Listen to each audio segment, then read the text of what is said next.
नमस्कार दोस्तों, जय जोहार। मैं कौशल तिवारी और बिहनिया संझा में आपका स्वागत।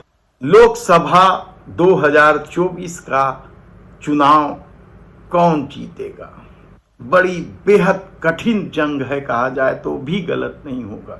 सट्टा बाजार ने तो पहले ही भारतीय जनता पार्टी और मोदी सत्ता की धड़कनें बढ़ा दी हैं। कोई भी सट्टा बाजार मोदी सरकार को सीधे तौर पर सत्ता में बैठाने तैयार नहीं, चाहे बॉम्बे सट्टा बाजार हो या फलौदी सट्टा बाजार हो।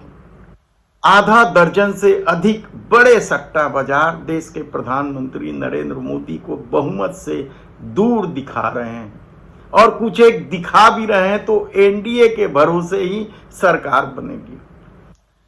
और जो बड़ी बड़ी कंपनियां बड़े बड़े चैनलों में जो दिखाने वाले हैं वह क्या दिखाएंगे यह हम बताएं, उससे पहले हम यह बता देते हैं कि सोशल मीडिया में क्या चल रहा है।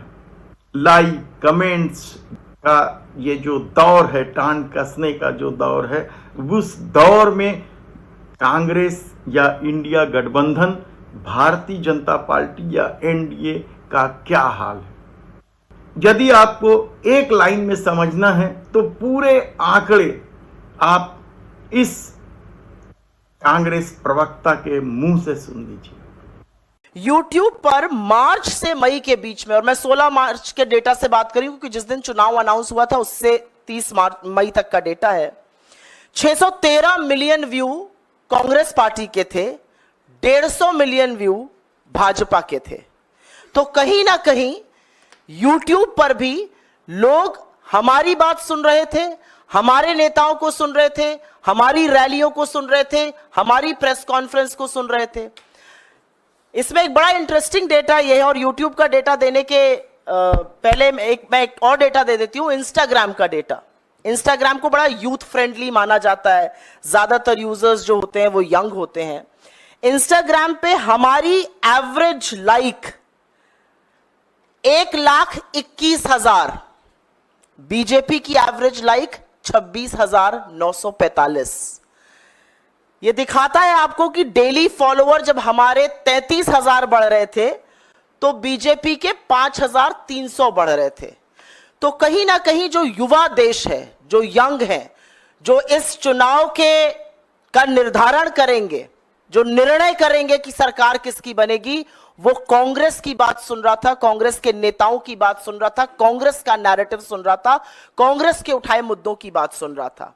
क्योंकि हम मुद्दों पर अड़े रहे, क्योंकि कांग्रेस के प्लेटफॉर्म्स पर लोगों को अपने मतलब की बात, अपना रोजगार, अपनी महंगाई कम, अपनी गरीबी, अपनी गिनती की बात सुनाई दे रही थी, इसलिए लोग हमसे ज्यादा एंगेज हुए। हमारा मुद्दा महंगाई था, बेरोजगारी था, आर्थिक असमानता था, महिला सुरक्षा था, बदहाल किसान था, मजदूर जो मजबूर है वो था, और हमारा इशू था हाशिए पर जो लोग हैं वो मुख्य धारा में आए। मोदी जी मंगल सूत्र और मुजरे की बात कर रहे थे, राहुल गांधी अग्निवीर और किसान की बात कर रहे थे। मोदी जी अपने परमात्मा होने का प्रूफ दे रहे थे दुनिया को, राहुल जी पूछ रहे थे कि पोर्श से अगर एक लड़के से एक्सीडेंट हो जाता है उसको 300 शब्दों का निबंध लिख के छोड़ दिया जाता है, कोई ड्राइवर से होता है तो उसको 10 साल के लिए जेल में क्यों डाल दिया जाता है। तो क्या सोशल मीडिया ने संकेत दे दिया है कि 4 तारीख को जो परिणाम आएंगे वह भारतीय जनता पार्टी के विपरीत होगी? देखना होगा।